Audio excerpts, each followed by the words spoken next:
Mbola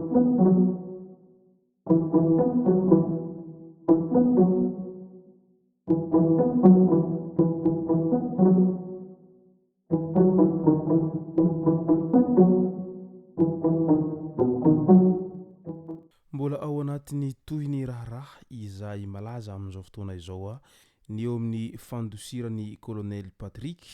ary ny nampiatoana any colonel Tahina amin'ny maha DPJ azy dia naneho ny heviny ihany koa i général Richard Ravalomanana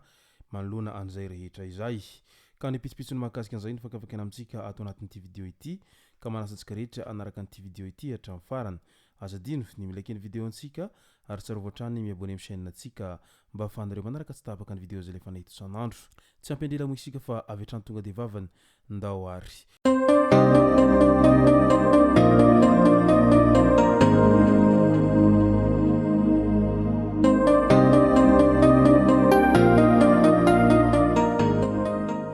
Ny tonga tsy miaraba hono na mantesitra ka dia faly miaraba isika rehetra mpanaraka sy tapaka an'ity chaîne ity nitendako amin'ity androandroany ity arakan'izay efa natsipiko zay dia ny mahakasika ny fanehoan-kevitry ny général Richard Ravalomanana manoloana ny toetra raha misy amin'izao no tena iompanantsika ato anatin'ity vidéo ity. Fa milohan'izay dia andao aloha horesantsika ireto tsara ho fantatra manaraka ireto. Banky foibeny Madagasikara nandritra ny fivorian'ny komite ara-bola teo anivon'ny rafitra ity tamin'ny 7 Mey lasa teo iny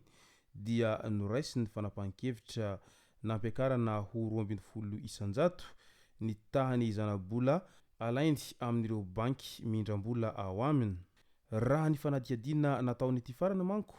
dia niverina niakatra indray ny vidim-piainana nanomboka ny Jona 2024 ary tonga 8.400 mihitsiny tamin'ny Martsa lasa teo. Manamarina izany ny fiakaran'ny vidim-bary, ny fidangany vidin'ireo entana hafarana avy any ivelany ary ny fisontry ny vidiny angovo toy ny entona fandresitra. Vinavinaina mbola hitohy hatrany amin'ity faran'ny taona ity ny fiakarany fisondro bidim-piainana izay miankina amin'ny fivoarany vidiny akora fototra sy ny fiovaovan'ny vidin-tsoliky ary ny fiantraikany izany any amin'ny vidiny entana hafa. Manamafy ny fisontry ny vidim-piainana koa ny fitobahan'ny vola izay vinavinaina hiakatra 4.20 isanjato mandritra ity 3 volana faharoa ity ary hiakatra 13.5 isanjato amin'ny 3 volana fahatelo. Hitombo ihany koa ny fidiran'ny vola vahiny ka hampiakatra ny vola kirakirain'ireo banky. Izany indrindra no andraisan'ny BFM io fepetra io mba hametrahana ny vola mitobaka eo amin'ny toe-karena satria tokony hampihena ny fampindramam-bola ataon'ireo banky ny fiakarany tahany zana-bola eo anivon'ny BFM. Ankoatr'izay mbola arahamaso koa ny fivoarany zavamisy eo amin'ny sehatry ny raisam-pirenena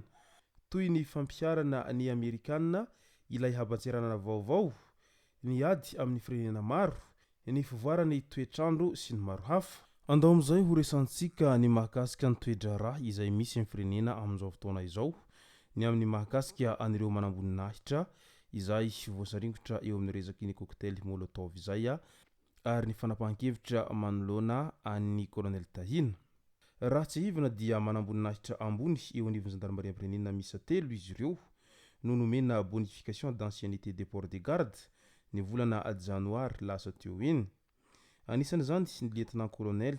Raoul John Tudjmalala sy lieutenant-colonel Faneva Arson Onimihary Ralaiva na i colonel Faneva sy ny colonel Ravalomanana Valona Tahina.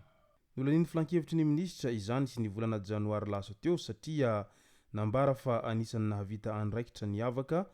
teto amin'ny tany sy ny firenena izy ireo. Ho an'ny lieutenant-colonel Raoul John Tudjmalala dia izy no anisany nandamina nandritra ireny korontana mialoha sy nandritra ny fifidianana filoham-pirenena ireny. Ny colonel Faneva kosa dia iaraha mahita ny adidy izay ataony ho fampandrina ny faritra any amin'ny faritra Menabe iny. Ny an'ny colonel Tahina kosa izay lehibe ny sampandraharaha-pikarohana ady amin'ny heloka bevava na ny section de recherche criminelle tsy fiadanana dia izy no anisany nitarika nahatratrarana ireo olon-dratsy izay mpanao solika amin'ny tampidrano ohatra, eo koa ny ady amin'ny fakanan-keriny sy ny maro hafa. Nomena andraikitra ho directeur de la police judiciaire anivon'ny commande gendarmerie am-pirenena i colonel Tahina tamin'ny 20 maritsa 2024 taorian'izany izy izao no esorina izao ny volana vitsivitsy taty aorina anisany manamboninahitra ambony nahavita izay andraikitra nomena azy ity colonel Tahina ity ka mazava ho azy raha nanao faneho an-kevitra ho fiarovana azy ny général Richard Ravalomanana araky ny nambarany général Richard Ravalomanana hatrany tsy manana dossier maloto izany ny colonel Tahina Ravalomanana na ny filoham-pirenena na ny prime ministre na ny ministry ny fiarovana tsy misy mahalala zandary noho izao araky ny voalazany hatrany tsy manana raha maloto na dossier maloto izany i colonel Tahina Ravalomanana izany izay mahita an'izany aoka izy teny fa izao zandary niary nasa taminy hoy général Richard Ravalomanana dia tsy mahita an'izany nambarany ity farany fa noho ny raharaha izay fitsoan'ny colonel Rakoto Mamonjy Patrick no nanesorana any colonel Tahina tsy ho directeur de la police judiciaire intsony izay tapaka tamin'ny filan-kevitry ny ministra ny 7 Mey lasa teo iny nilaza ny général Richard Ravalomanana fa tompon'andraikitra tamin'ny fitsoahana io ny mpiambina ary mbola misy ihany koa ny chef de division chef de service izay vao directeur raha hosaziana araky izany ireo lehibe rehetra ireo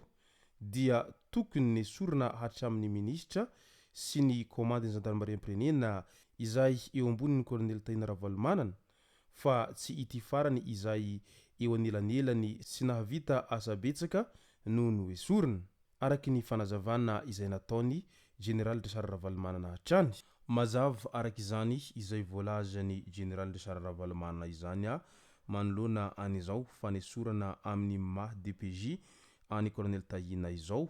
fa tsy tokony ho izy rery no ny esorina amin'izay andraikitra izay nanendrena azy izay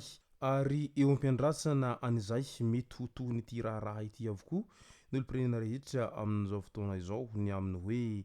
iza daholo indray zany sy no mety ho voasaringotra ao anatin'ity raharaha izay nahatafatsoaka any colonel Patrick ity tao anatin'ny fotoana ny fanaovana fanadihadiana azy izay raha izao zava-misy amin'izao fotoana izao ity mantsy no mitohitohy dia mety ho maromaro ihany ireo izay ho esorina amin'ny andraikitra izay nanendrena azy na ihany koa andraikitra izay sahaniny satria tsy maintsy ho tediavina hatramin'ny fakany mantsy ireo rehetra atao ambadika an'izay firaisana tsy kombakomba tamin'ny fitsoahany colonel Patrick izay izay no masaka azona roso tao anatin'ity video ity tomboko lasy tomboko vavy misaotratsika rehetra nanaraka an'ity video ity hatramin'ny farany aza dino ny milaiky ny video antsika ary tsara voatrany ny miabone amin'ny chaîne antsika mba ahafahanareo manaraka tsy tapaka ny video zay lefa nahito isan'andro tomboko lasy tomboko vavy mankasitraka dia mirary soa